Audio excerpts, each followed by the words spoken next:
آج یوم فتح مکہ ہے، اس کا جو ابتدائیہ ہے وہ صلح حدیبیہ ہے۔ جب میرے آقا صلی اللہ علیہ وسلم عمرے کے لیے مکہ مکرمہ کی طرف چلے اور قریش نے آپ کو عمرہ نہیں کرنے دیا، وہاں پر ایک معاہدہ طے ہوا۔ اس کی پوری ایک صلح حدیبیہ پورا ایک ٹاپک ہے، مگر میں ایک مقدمے کے طور پر کہ یہ کیسے ہوا فتح مکہ، تو اس کا تھوڑا سا ابتدائیہ بیان کر کے میں آگے بڑھتا ہوں۔ اور اس میں ایک معاہدہ طے ہوا، اور اس معاہدے کے مطابق 10 سال تک آپس میں کوئی جنگ وغیرہ نہیں ہوگی، یہ بھی اس معاہدے کا ایک حصہ تھا۔ لیکن اس معاہدے کے 2 سال میں ہی مکہ فتح ہو گیا، یہ کیسے؟ معاہدہ کہاں سے ٹوٹا؟ یہ ایک تاریخ کا سوال ہے۔ معاہدہ جو ٹوٹا ہے اس کی میں تھوڑی سی آپ کو تفصیل عرض کر دیتا ہوں۔ ام المومنین سیدتنا میمونہ رضی اللہ تعالی عنہا بیان فرماتی ہیں کہ ایک رات رسول پاک صلی اللہ علیہ وسلم وضو فرما رہے تھے کہ اچانک آپ نے بلند آواز سے 3 مرتبہ فرمایا، لبیک لبیک لبیک، میں تمہارے لیے بار بار حاضر ہوں۔ پھر 3 مرتبہ بلند آواز سے آپ نے یہ ارشاد فرمایا، نصرت نصرت نصرت، تمہیں مدد مل گئی۔ جب آپ وضو فرما چکے تو میں نے عرض کی، یا رسول اللہ صلی اللہ علیہ وسلم، آپ تنہائی میں کس سے کلام فرما رہے تھے، کس سے بات فرما رہے تھے؟ ارشاد فرمایا، میمونہ غضب ہو گیا، میرے حلیف بنی خزاع پر بنی بکر و کفار قریش نے حملہ کر دیا ہے، اور اس مصیبت و بے کسی کے وقت میں بنی خزاع نے وہاں سے چلا چلا کر مجھے مدد کے لیے پکارا ہے اور مجھ سے مدد طلب کی ہے، اور میں نے ان کی پکار سن کر ان کی ڈھارس بندھانے کے لیے ان کو یہیں سے جواب عطا کر دیا ہے۔ حضرت سیدتنا ام المومنین میمونہ رضی اللہ تعالی عنہا فرماتی ہیں کہ اس واقعے کے 3رے روز جب حضور صلی اللہ علیہ وآلہ وسلم نماز فجر کے لیے مسجد میں تشریف لائے تو نماز سے فارغ ہونے کے بعد بنی خزاع جو قبیلہ تھا اس کے یہ مظلوم آئے تھے۔ یہ قبیلے یعنی وہ جو صلح حدیبیہ تھی نا، اس میں یہ بھی معاہدہ تھا کہ کوئی بھی ایک دوسرے کے حلیف کے ساتھ جنگ نہیں کرے گا، یعنی جو جس کے ساتھ اس کی معاہدہ ہوا ہے یا اس کی طرف کی ترکیب جو ہوتی ہے۔ اور وہاں کفار قریش نے جو ان کے ساتھ جنگ کی اور بے دردی کے ساتھ قتال کیا، حرم پاک میں خون بہایا، اتنا ظالمانہ انداز اختیار کیا، تو اب چونکہ انہوں نے اس معاہدے کو توڑا تھا اور وہاں سے انہوں نے پکارا کہ ہمارا آپ کے ساتھ معاہدہ تھا، انہوں نے ہم پر حملہ کر دیا، اب ہماری مدد کریں۔ انہوں نے نبی پاک صلی اللہ علیہ وسلم کی بارگاہ میں یہ عرض حاضر کی اور آ کر انہوں نے مختلف اشعار پڑھے جو کتابوں میں لکھے ہیں، لیکن میں وقت کی تنگی کی وجہ سے اس طرف نہیں جا رہا ہوں۔ جب نبی پاک صلی اللہ علیہ وسلم کی بارگاہ میں یہ سارا معاملہ آیا تو رسول اکرم نور مجسم صلی اللہ علیہ وسلم نے قریش کے پاس اپنا ایک قاصد بھیجا، میں نمائندہ بھیجا، اور 3 شرطیں ان کے سامنے پیش کی۔ ان میں سے ایک شرط قریش نے منظور کر لی۔ وہ شرط کیا تھی وہ سنیں اب۔ پہلی شرط یہ تھی کہ بنی خزاع کے مقتول لوگوں کا خون بہا دیا جائے، جو تم نے اس کا خون بہایا ہے ان کا خون بہا دیا جائے، یعنی اس کے عوض کچھ جو اس وقت کا جو تھا وہ دیا جائے عوض میں۔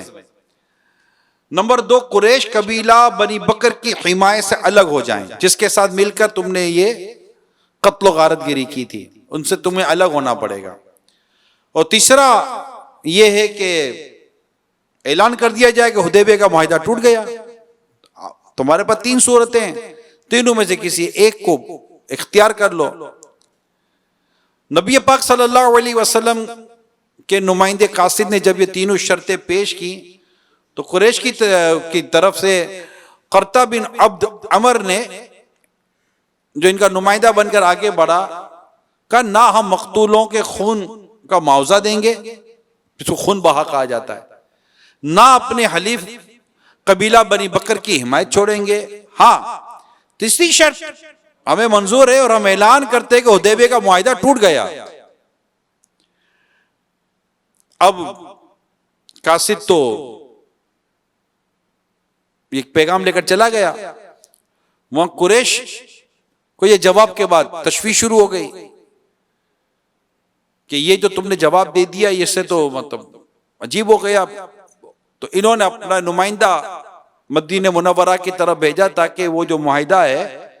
حدیبیہ کا اس کو رینیو کر لیا جائے، دوبارہ اس کی تجدید کر دی جائے، اور اگر ایسا نہ ہوا تو ان کو یہی ڈر تھا کہ رسول پاک صلی اللہ علیہ وسلم پر حملہ کر دیں گے۔ خیر وہ جن نمائندے کو انہوں نے بھیجا تھا وہ گئے اور کافی انہوں نے مطلب اس نے کوشش کی، اور کوشش کرنے کے باوجود بھی آخر کار فائدہ نہ ہوا تو وہ مسجد کے باہر کھڑے ہو کر اعلان کر دیا کہ میں اعلان کرتا ہوں کہ ہم حدیبیہ کا جو معاہدہ ہے اس کو باقی رکھتے ہیں، تجدید کرتے ہیں۔ یہ کہہ کر وہ نکل گئے۔ جب وہ قریش کے پاس پہنچا تو قریش نے کہا بھائی تم نے اعلان تو کر دیا ہے، انہوں نے تصدیق کی بھی ہے یا نہیں کی ہے؟ تصدیق نہیں کی، میں تو اعلان کر کر آ گیا ہوں۔ تو بولا یہ کام ہی نہیں ہوا، تم نے تو ہمیں بالکل بیچ میں لٹکا دیا۔ اب ہم اطمینان سے بیٹھ سکتے ہیں کہ جناب کچھ بھی نہیں ہوگا، نام جنگ کی تیاری کر سکتے ہیں کہ ہمیں یہ بھی نہیں پتا کہ وہ حملہ کر دیں گے یا جنگ کر دیں گے، اب کرے تو کیا کرے۔ یہ سارا معاملہ بیک گراؤنڈ اور کچھ اس کی ابتدائی گفتگو تھی، مگر رسول پاک صاحب لولاک صلی اللہ علیہ وسلم نے جنگ کی تیاری شروع کروا دی اور فرما دیا حضرت ام المومنین سیدنا عائشہ صدیقہ رضی اللہ تعالیٰ عنہ سے بھی کہ ہتھیار تیار کریں۔ اور اچھا اب یہ کسی کو نہیں بتایا جا رہا ہے کہ جانا کہاں ہے، یہ بھی میں آپ کو بتا دوں۔ اس میں پھر اور بھی واقعات ہوئے کہ کوئی کسی نے خط لکھ دیا، وہ پھر نبی پاک صلی اللہ علیہ وسلم کو یہ خبر اللہ پاک کی بارگاہ سے ملی، نبی پاک صلی اللہ علیہ وسلم نے مولا علی رضی اللہ تعالیٰ عنہ کو ایک صحابی کو بھیجا، انہوں نے وہ خط برآمد کر لیا، اور پھر جنہوں نے لکھا تھا انہوں نے اپنی معذرت چاہی اور معافی وغیرہ، یہ پورا ایک تاریخ کا واقعہ ہے۔ میں آپ کو لے کر چل رہا ہوں اس وقت کہ جب رسول پاک صلی اللہ علیہ وسلم اپنے 10,000 صحابہ کرام کو لے کر 10 رمضان مبارک 8 سن ہجری کو مکہ مکرمہ کی طرف آپ نے سفر شروع کیا۔ ایک روایت کے مطابق 12,000 بھی ہے، اور یہ علماء لکھتے ہیں کہ اس وجہ سے بھی 10 و 12,000 کا فرق بیان کیا جاتا ہے، یعنی 2,000 کا، کہ جب یہ لشکر چلا تو 10,000 تھے، راستے میں ملتے گئے یہ 12,000 تک کا ماشاءاللہ یہ سارا وہ مبارک لشکر تیار ہو گیا۔ میرے پیارے اسلامی بھائیوں، مدنی چینل کے ناظرین، اس پورے واقعے میں راستے بھر کچھ نہ کچھ واقعات ہوتے ہی چلے گئے، جو آپ سیرت مصطفیٰ جو کتاب ہے انشاءاللہ جب آپ اس کو پڑھیں گے تو آپ کو وہ واقعات ایک ایک کر کے ملتے چلے جائیں گے، اور آپ کو مزید آگے کا کہ کیسے وہاں تک سارا نظام پہنچا۔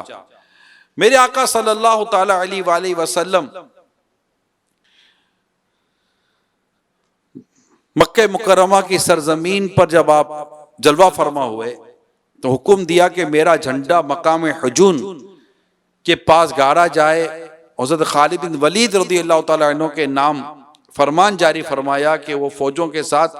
مکہ مکرمہ کے بالائی حصے یعنی قدا کی طرف سے مکہ مکرمہ میں داخل ہوں۔ پیارے آقا صلی اللہ علیہ وسلم نے مکہ مکرمہ کی سرزمین میں جب آپ نے اپنا قدم مبارک داخل فرمایا تو یہ اعلان تھا جس کے لفظ کچھ یوں تھے: جو شخص ہتھیار ڈال دے گا اس کے لیے امان ہے، جو شخص اپنا دروازہ بند کر لے گا اس کے لیے امان ہے، جو کعبے میں داخل ہو جائے گا اس کے لیے بھی امان ہے۔ پھر ایک سفارش کی گئی تو میرے آقا نے فرمایا جو ابو سفیان کے گھر میں داخل ہو گیا اس کے لیے بھی امان ہے۔ اب یہ بھی اعلان ان ایکسپیکٹڈ تھا کہ ایسا ہوتا نہیں ہے، جنگ تو جنگ ہوتی ہے، مگر نبی پاک صاحب لولاک صلی اللہ علیہ وسلم نے رہتی دنیا کے لیے وہ اصول اور وہ باتیں بیان کی کہ جسے پڑھ کر آج الحمدللہ دنیا اس بات پر غور کرے کہ یہ کس طرح کی جنگ تھی اور یہ کس طرح کا جو فتح مکہ کا جو سلسلہ تھا وہ ماشاءاللہ شروع ہوا۔ خیر، رسول پاک صلی اللہ تعالی علیہ وآلہ وسلم مکہ مکرمہ میں جب داخل ہوئے، 20 رمضان کو مکہ فتح ہوا۔ اب کیفیت یہ تھی کہ آپ کے سامنے وہ لوگ تھے جو زندہ جو بچ گئے تھے کہ جنہوں نے میرے آقا صلی اللہ علیہ وسلم کو بہت ستایا تھا۔ انہوں نے کیا اپنے لیے تصور کیا ہوگا، مگر اعلان کیا ہوا۔ پہلے تو جو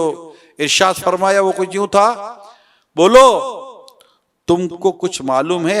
کہ آج میں تم سے کیا معاملہ کرنے والا ہوں۔ اف،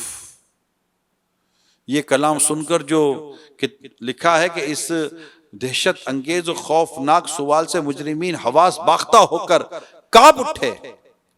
اور یک زبان ہو کر کچھ یوں کہنے لگے، آپ کرم والے بھائی اور کرم والے باپ کے بیٹے ہیں۔ اب سب کی للچائی آواز اور رحمت للعالمین صلی اللہ علیہ وسلم نے جو کچھ ارشاد فرمایا، اس وقت کا ارشاد آج تک ایسی خوبصورت انداز سے بیان کیا جاتا ہے۔ میرے آقا صلی اللہ علیہ وسلم فرماتے ہیں، لا تثریب علیکم اليوم فاذهبوا انتم الطلقاء، آج تم پر کوئی الزام نہیں، جاؤ تم سب آزاد ہو۔ اب یہ اعلان انتہائی غیر متوقع تھا، تو اس طرح الحمدللہ